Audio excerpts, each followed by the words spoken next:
Howdy, Ags. Welcome to Aggie Growth Hacks, the podcast sponsored by the McFerrin Center for Entrepreneurship at Texas A&M, where we help entrepreneurs improve their business, connect with other Ags, and support one another. I'm your host, Greg Martin, Fighting Texas Aggie class of 2001. And I'm your co-host, Chris Hunter, Fighting Texas Aggie class of 1998. Whoop! Well, we got another story for you, Ags. Today, we have our fourth and final in-person episode with Aggie 100 winners. While we're going to highlight and learn from other Aggie 100 winners throughout the season, it was super special to be able to sit down with these four at the McFerrin Center for Entrepreneurship Suite.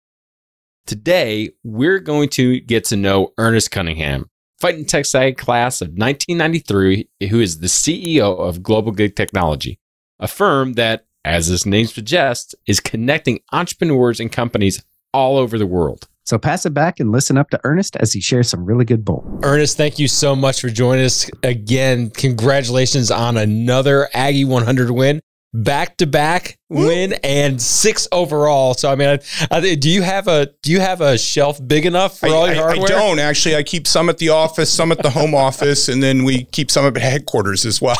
That's awesome. Well, thank you so much for joining us. Thank you for coming down to Aggieland and spending today and the weekend with us. We got to ask, what do you miss about no longer being a student at A&M? Yeah, probably the biggest thing, right, is that the spirit can near be told, right? It's really the spirit of Aggieland. You can walk on campus and feel the electricity, right? Whether it's a game weekend or not a game weekend, going into the restaurants, to the stores, there's that electricity. And so that's, your friends, of course, but, it's really that electricity that the student body brings. And so being able to have that energy. That is so very cool. I love that answer. That's like one of my favorite answers now. Figured everybody had that one. Well, most people, revolve around football or, having time, but I love that camaraderie that you have. Camaraderie. Well, to your point, camaraderie is big, right? I'll spend this weekend with my college roommate. We'll get to see my wife's college roommate. We've got another college roommate coming up to visit. So it's about bringing back those relationships, right? And sticking with it. Sometimes you don't make friends, but these are lifelong friends, right? The ones you establish here in College Station at A&M, they're lifelong friends. Absolutely. Love it. So why don't you tell us a little bit about Globalgig as well as your entrepreneurial journey? Because it sounds like you have a very interesting entrepreneurial journey. Yeah, they call me crazy, that serial entrepreneur, right? Yeah, so Globalgig was really born out of my last exit. So my previous company was a managed network services company that we sold to a New York Stock Exchange traded company back in 2015. I had literally carved out one of the technologies that I wanted to focus on in the non-compete. And so I took 60 days off thinking that, hey, I'm going to retire. That didn't last. And, my wife sent me down to the beach. I was there by myself. I had young kids. Like, this makes zero sense. So I worked on the business plan, and it was really focused around on vacation from his business, and he starts the next one. Right. Well, and so you're sitting there going, man, there's just so many opportunities in technology, and that's what it was for me. I saw significant opportunities. There was a gap in the industry that with the new technology of 5G. Wireless networks, right? And you hear about IoT, the Internet of Things, how everything's going to be connected. So that's what we seized upon and said, that's going to be our business plan. And 60 days later, started a company that was focused on that. And, fast forward, it's been hair on fire. So, yeah, but we focus on managed network services for global companies. And it's focused to help these companies focus on what their real business is, right? They don't want to worry about their networks. They have other businesses, functions that they need to focus on. And, we're their partner in that regard, and we help them, have that better focus on their core industry. So Ernest, as you've built this company, when did you found Globalgig? 2016. Okay. So in 2016, so you've grown it. Obviously it's been hair on fire. Yep. Fast growth ever since then. Your other company was hair on fire, fast growth. What we've heard over and over and over again from talking with entrepreneurs for 5 seasons, 6 seasons at this point, is that more often than not, it is the values that the company has that drives them forward, that allows them to say, this is our North Star. This is what's going to guide what we do. What are Globalgig's values? So the Globalgig why is we love working with innovators who help create solutions to deliver results. So that's what our core why is. And so we want to bring in customers that are innovators, and we want to bring in employees that are innovators. And so if you don't have that core tenet as a culture or a function of you, then you're probably not going to be a good fit for our organization. Love it. Absolutely love that. So it takes a lot to become a serial entrepreneur, right? Much less a dream, Aggie 100 winner multiple times, 6 times over. What would you say has been the tipping point, at least for Globalgig, as we're talking about Globalgig here? What's been the tipping point on that massive growth? Yeah, for us, when we first started our business, we acquired a couple of businesses, right? And unfortunately, they were broken businesses. So we had to fix them the best we could. And one of the things that we did early on is we realized there was a gap for software in the industry. We couldn't find any off-the-shelf software that solved the problems that this business had. And so we decided to go develop our own software. Wow. Yeah. Ooh. What a big challenge. And so for us who had never done software before, that was a serious challenge that we had to overcome. And one of the things that I learned early on was that software is never done. It's never done. And, regardless of how much quality control you have on it, there's going to be bugs. And so you've got to continuously improve that. And so for us, it was getting the software in place where we felt that it was ready to go prime time after fixing those companies in the first 2 years, that we said, okay, we're ready to go to market now. And so we literally said, we got the business to break even, said, okay, we've got to pour some gasoline, which is let's hire salespeople. Yeah.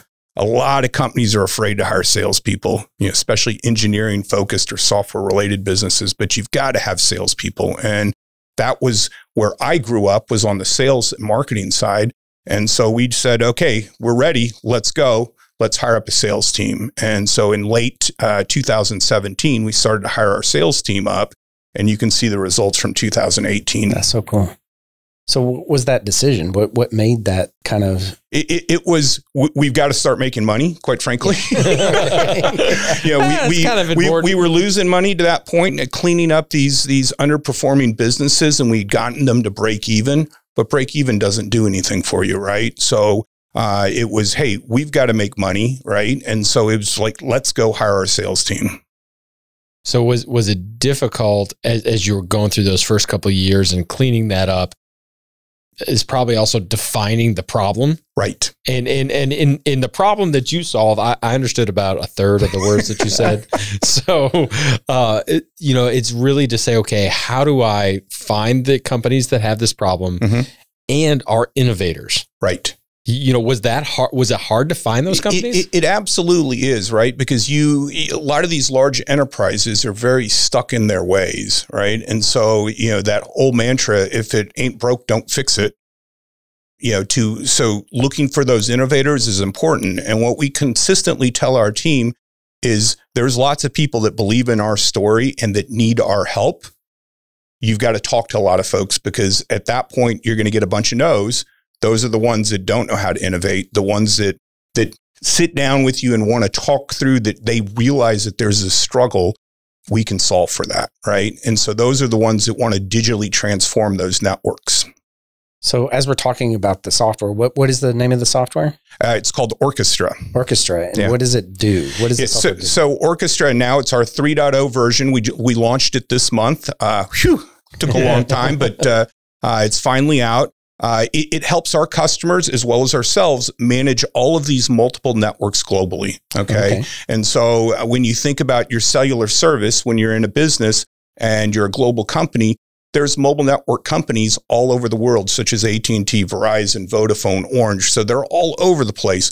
We bring that all into a centralized software function that easily brings it for our customers and allows them to control it and manage it. So that provides clarity to the customer, and I'm sure consistency. Consistency, doesn't go down. Exactly. And so all of those things to allow for an IoT network with these global sensors that are out there, or these routers that need the connectivity. They can have that at their fingertips, right? With a single contract, single point of contact as well. But that means you've got to be global. We are. Don't you? We are. We've got folks. I mean, obviously it's in your name. But It is in our name. But what's funny is our previous company, we were global, but all our people were based in the US. That's not the case with Globalgig. We actually have people in the UK. We have people in France. We have people in the Netherlands, people in South America. So we truly are global from an employee perspective. Interesting.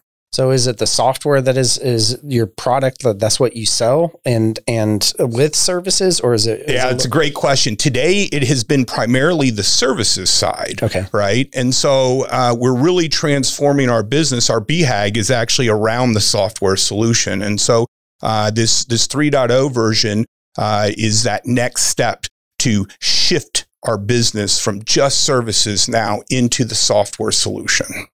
Okay, so let's talk about that BHAG. Yeah. But before we started rolling, I mean, you said that the BHAG really has been your guiding light, and this is a guy that has grown and exited companies, so you know what it takes to be laser focused on a goal. What is Globalgig's BHAG? Yeah, so so each year we have a theme. In 2020, our theme for our BHAG was taking it to a software company, right? Being able to have a software as a service solution in the cloud, so that it became ubiquitous for our customers, okay? And so that was out in 2020, and we did a 2-year plan on how to get there. And lo and behold, here in Q4, we finally delivered on the plan. Now, again, that's phase 1, and we talk about flywheel constantly, right? How do we create this flywheel for innovation? And so the flywheel's just slowly turning. When we create the ecosystem and the features and enhancements over the next 12 to 24 months, that's when we think that the flywheel starts to spin really fast for our BHAG. But yes, it's that laser focus on, hey, that's our moonshot. Where are we headed? All right. Love it. Love it. And to our lightning round, there is one rule, and one rule only for the lightning round, is that you have to answer each question within 1 minute. Okay. You ready? I can do it. All right. All right, Ernest. Tell me, what is your favorite hack? This can be anything. Anything goes here. It can be business. It could be personal, whatever. We're Aggie Growth Hats. Let's hear your hack. Look, it's just being fast moving and thinking fast, right? You constantly have to think on your feet. And so for me, it's about speed, right? Speed is everything. Is that your favorite bit of advice that you've been getting? I mean, yeah, you got to iterate quickly, right? Get your no quickly, get your yes quickly, right? Don't spend lots of time on it, right? We always know in our gut what that right answer is. And so, it's you got to iterate, right? If you go down one path and it's the wrong path, then you switch the other direction. Don't hem and haw on it, just go. Love it. Ernest, what is your superpower? It's relationship building, quite frankly. Yeah, I love networking. I love building relationships, and it's that one-to-one personal relationship. I always joke when I speak to the entrepreneurship classes, as a student, I wasn't a very good student. I was 2.0 and go, and if my kids are listening, I was 4.0. But I got a 6.0 in relationship building. So that's what I was really good at and still remain. Well, and I think that a lot of people realize that, yes, to all our university brethren out there, the what we learn is important. But what does everybody talk about when they leave? It's the Aggie network. It's the Aggie network. It's not the Aggie diploma. To your point, and I always wondered, did it really work? And it absolutely did, right? You could pick up the phone and call an Aggie, and they take your call. I take calls from students all the time, or former students that just want to talk. Those are the folks I talk to. Awesome. Ernest, what gets you up out of bed and excited about Globalgig? It's just that there's a constant learning. I learn something new every day, and I love working with our employees. I love working with our customers. That's what gets me up and excited. Love it. Well, thank you so much for coming on Aggie Growth Hacks. How can the Aggie Network get in touch with you? Yeah, reach out on LinkedIn, or you can reach me at ernest.cunningham@globalgig.com. Well, Ernest, thank you so much for joining us today. Thank you for letting us to celebrate with you and your team tonight. I mean, Y'all, I just looking at Ernest, seeing his smile. It is going to be a party tonight, and it's at Ernest's table. We're going to have fun. But really, we do appreciate you. And Ags, if y'all are not connected with Ernest and the Globalgig community, make sure you do that. Thank you. Appreciate it. Well, how about that, Ags? Was that pretty cool or what? I know that I took a lot of notes during our interview with Ernest, and I've got some really, really good takeaways from it.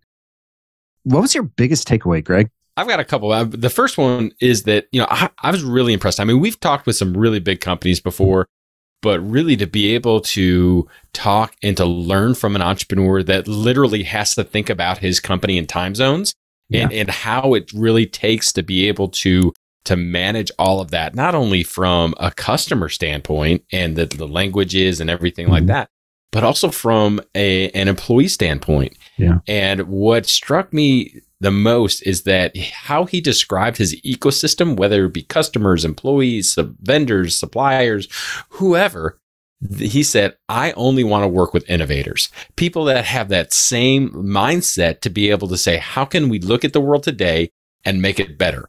And we're going to do everything that we can to make it better.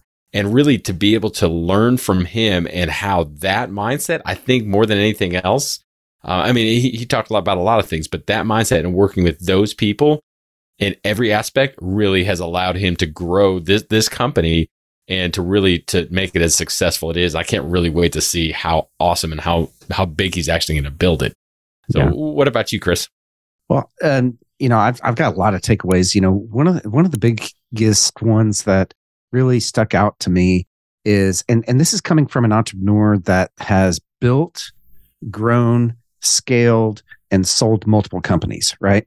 He said, move fast, think fast, and iterate quickly, right? So in marketing, right, I'm just going to put this in marketing terms, is that we do that all the time, right? So with ads, right, you've got to figure out what's not working real quick, right? And cut it out. So we do that through, a technique called A/B split testing, right? Where we're testing out certain things like a headline or, an image or sales copy, right? So that's easy in terms of that. But when it comes to an actual business, right, moving fast, thinking fast, and iterating quickly is super important, especially if you're an agile type company, right? Which it sounded like he is. They're on the lean methodology there. It seems like, they're moving extremely quick, right? And so that goes and ties right back into your statement about innovators, right? You've got to have employees that are constantly thinking on their feet and they understand that, hey, we're going to move fast with this. We're going to break a lot of stuff, but we're going to figure out what's broken and we're going to get rid of that, right? So I think that is super cool. And I've noticed even within my circles of marketing agency owners, the folks that are breaking stuff, that are innovating quickly, that are implementing quickly more than anything, are the ones that are the most successful in our circles. So that's cool, but that takes a very specific mindset, because even as you're thinking through that, you're like saying, I want to break stuff. And part of me is like, if it's not broken, don't fix it. But if it's not getting you what you want, then it's not good enough. Right. And so to be able to have breaking things is okay. Yeah. And as long as you're kind of innovating and always moving forward. Yeah. Well, Ags, that's going to do it for this episode of Aggie Growth Hacks. We hope that you enjoyed it. We hope that you're connected with Ernest. If you're not, check out Ernest Globalgig. Check out Aggie Growth Hacks. Connect with the show, connect with Chris, connect with me, whether that be on LinkedIn, Instagram, Facebook, wherever you're on the social media. We'd love to be able to connect with you, learn about you, and support you however we can. If we could ask a huge Aggie favor, go to your podcast app, the one you're listening to right now, and give us a big Aggie thumbs up and share it with maybe another Aggie entrepreneur that would get a lot of value out of this. This will allow us to share and get Aggie Growth Hacks out to a whole new community and additional entrepreneurs. Well, we want to give a huge shout out to our sponsor while we're talking about all of this, the McFerrin Center for Entrepreneurship at Texas A&M University. Since 1999, the McFerrin Center for Entrepreneurship has served as the hub of entrepreneurship for Texas A&M. If you're an Aggie entrepreneur or even a wantrepreneur, head on over to their website right now to find a program that's right for you. Just go to aggiegrowthhacks.com/McFerrin. Well, Ags, join us next time when we connect with another great Aggie entrepreneur and learn how they hack their growth. Till then, I'm Chris Hunter. And I'm Greg Martin. Thanks and gig 'em.